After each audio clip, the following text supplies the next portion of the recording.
चलिए, नमस्कार, मैं अमित। तो जैसा कि आप सबको पता है कि हम लोग पिछले कुछ दिनों से आरआरबी एनटीपीसी जो अभी लेटेस्ट में पेपर हुआ था आरआरबी का, उसके कुछ अच्छे लेवल के जो क्वेश्चंस हैं हम उसे डिस्कस कर रहे हैं।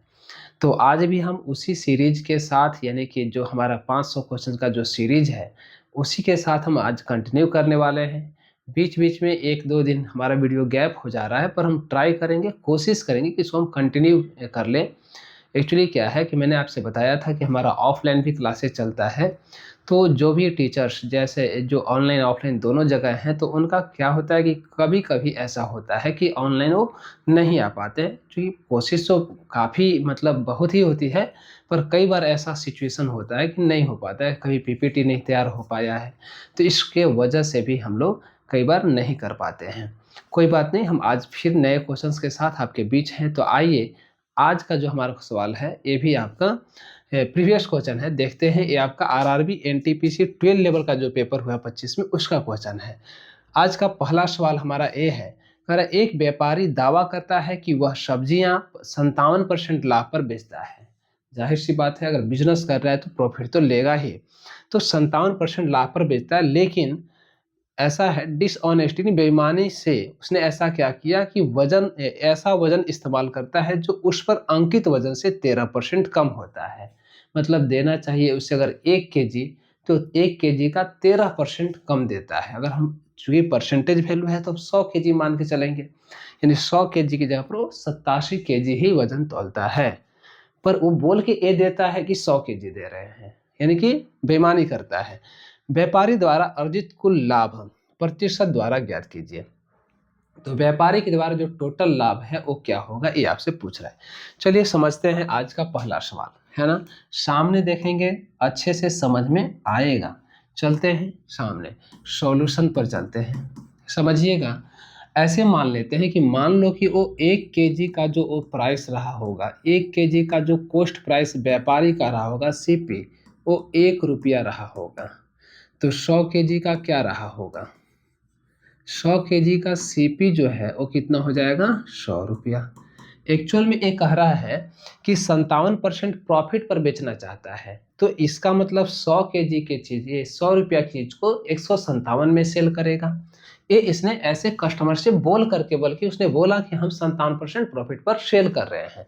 इसका मतलब ये हुआ कि अगर कॉस्ट प्राइस 100 था, तो सेलिंग प्राइस जो उसने डिसाइड किया है वो कितना है, 157। क्लियर बात है। पर एक्चुअल में क्या है कि देना चाहिए उसे 100 केजी, मतलब हम 100 केजी ही क्यों ले रहे हैं, इसलिए कि यहाँ पर 13% बोल रहा है, 13 केजी कम नहीं बोल रहा है, बल्कि 13% कम। तो परसेंटेज का मतलब जरा ध्यान से देखना, परसेंटेज का मतलब होता है 13%, मतलब 13/100, यानी 100 केजी देने के बजाय वो दे कितना रहा है, 13 केजी कम, यानी कि 87 केजी ही दे रहा है। थोड़ा ध्यान से, 87 केजी ही दे रहा है, इसका मीनिंग ये होता है ना। तो अगर वो ऐसा है कि 87 केजी को परचेज कितना में, यानी खरीदा होगा तो 87 में लिया होगा। 87 केजी का जो प्राइस रहा होगा, 87 रुपया रहा होगा। 87 केजी का जो है, ये 87 केजी है ना, 87 केजी का जो प्राइस रहा होगा, 87 रुपया रहा होगा। पर वो बोल के क्या बेच रहा है, वो बोल रहा है कि हम आपको 100 केजी दे रहे हैं, यानी कि 100 रुपया की चीज दे रहे हैं, पर वो कितना प्रॉफिट ले रहा है, 157। मतलब ये हुआ कि 87 की चीज को वो कितना में सेल कर रहा है, 157 में। 157 में कितना प्रॉफिट ले लिया उसने, 70 का प्रॉफिट लिया। इस पर कितना का प्रॉफिट लिया, 70 का। अब जरा आप सामने देखेंगे, इधर सामने है ना, यानी कि 70 का प्रॉफिट। तो प्रॉफिट परसेंट अगर हम पूछे, प्रॉफिट परसेंट, तो क्या हो जाए, 70 का प्रॉफिट किस पर, कॉस्ट प्राइस पर। कॉस्ट प्राइस क्या रहा है, 87, यानी 87 पर और इनटू में 100, ये इसका प्रॉफिट परसेंट निकल जाएगा, यानी ओवरऑल प्रॉफिट परसेंट। जब भी इस टाइप का क्वेश्चन होता है हम ऐसे करेंगे, इसे हम ऐसे लिख लेंगे। पहले आप बस सिर्फ इसे देखिए, सिर्फ इसे हम क्या लिख सकते हैं, 1 - 17/87, चूंकि प्रॉब्लम क्या है, 7000 को 87 से डिवाइड करोगे, बड़ा वैल्यू है 7,000 डिवाइड करना 87 से, टाइम टेकन हो जाएगा, पेपर में टाइम बचाना होता है। 1 माइनस 17 अपॉन में 87, 87 में से 17 माइनस कर दोगे फिर से 70 आ जाएगा।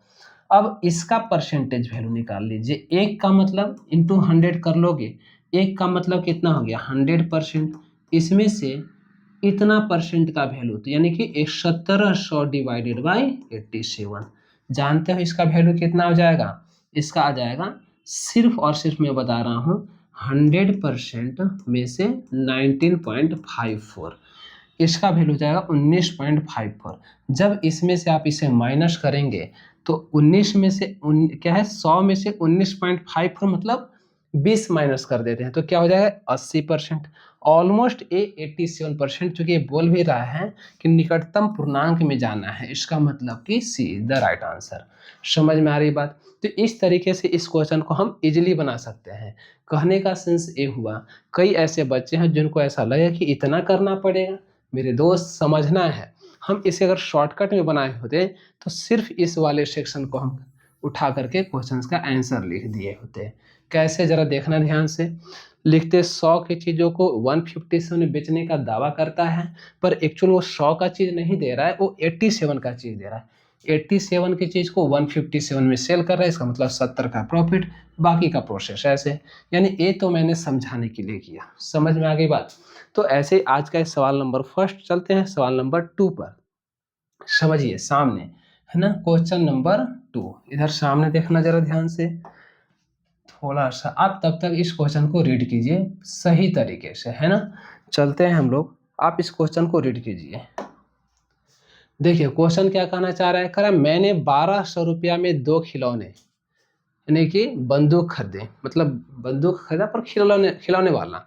मैंने पहले को 9% के नुकसान में, दूसरे को 16% के लाभ में बेचा। यदि कुल मिलाकर मुझे ना तो नुकसान हुआ और ना ही लाभ होता है तो पहली खिलौना बंदूक की कीमत खोजे। यानी कि पहले वाला जो बंदूक था उसका कीमत क्या रहा होगा, ये आपसे पूछ रहा है।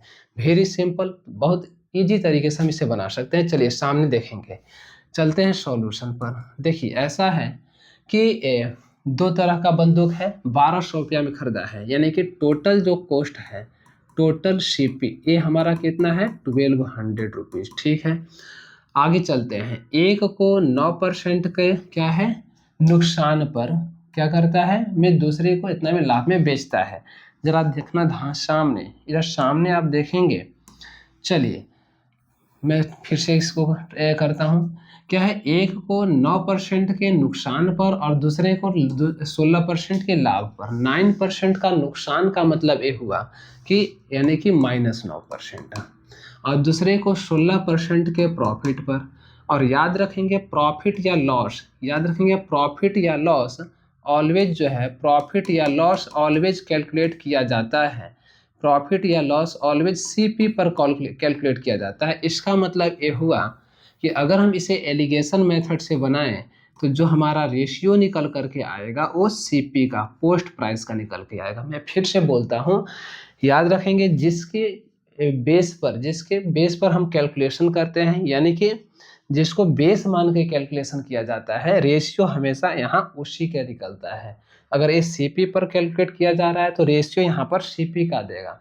अगर मैं बोल रहा होता ऐसे कि अगर यहाँ पर स्पीड का दिया होता कि स्पीड कुछ ऐसे दे दिया है कि मान लो 12 किलोमीटर पर आवर और 16 किलोमीटर पर आवर, तो उस केस में यहाँ पर टाइम का रेशियो देता है, क्योंकि किलोमीटर पर आवर यानी कि स्पीड को टाइम के रेस्पेक्ट में बोला जाता है। तो जिसके रेस्पेक्ट में बोला जाता है रेशियो हमेशा उसी का यहाँ पर निकलता है।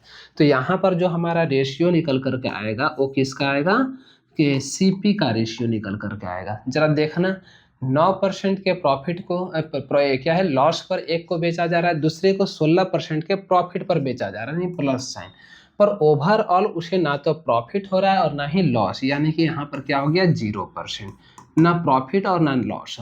16 में से 0 माइनस कर दीजिए, कितना आ जाएगा 16, है ना। अब 0 में से चूंकि ए छोटा वैल्यू है, बड़ा से छोटा को माइनस करना होता है, बीच वाला जो वैल्यू होता है इन दोनों में से किसी एक से बड़ा और किसी एक से छोटा। 16 से छोटा है तो -9 से बड़ा है, बड़ा से छोटा माइनस कीजिए, 16 में से 0 गया 16, जीरो में से -9 को माइनस कर दीजिए, यानी 0 माइनस -9, तो क्या हो जाएगा माइनस माइनस प्लस, यानी कि यहाँ पर 9 आ गया। तो जो रेशियो निकल करके आया दोनों यानी कि खिलौने का, वो कितना है 16:9। कितना आ गया 16:9। टोटल कॉस्ट प्राइस कितना है जरा देखना ध्यान से 25। हम लिखेंगे कि 25 यूनिट का जो वैल्यू है वो कितना दे दिया है 1200 के बराबर है। 1200 के बराबर है 1200 रुपया। एक यूनिट का वैल्यू क्या आ जाएगा, तो 1200 डिवाइडेड बाई 25, 25 चौका 100, 12 चौक 48, 48 रुपीज़। आपसे पूछ रहा है कि पहली खिलौना यानी कि बंदूक की कीमत क्या है, तो पहली का कीमत क्या है 16 यूनिट। लिखेंगे 16 यूनिट का जो वैल्यू हो जाएगा वो हो जाएगा 16 इंटू 48, 16 32 16 48, 256 इंटू 3, यानी कि मेरे ख्याल से B is the right answer. कैसे 6 8 8 6 48, लास्ट में यूनिट प्लेस पर 8 आ रहा है और एक यहाँ भी 8 है, पर मुझे ऐसा लगता है, पर मैं देखिए आपको एक कैलकुलेशन करता हूँ 16 इंटू 16 इंटू 3, चूँकि 16 32 16 48, यानी कि हम ब्रेक कर दिए, ये आ जाएगा 256 है ना।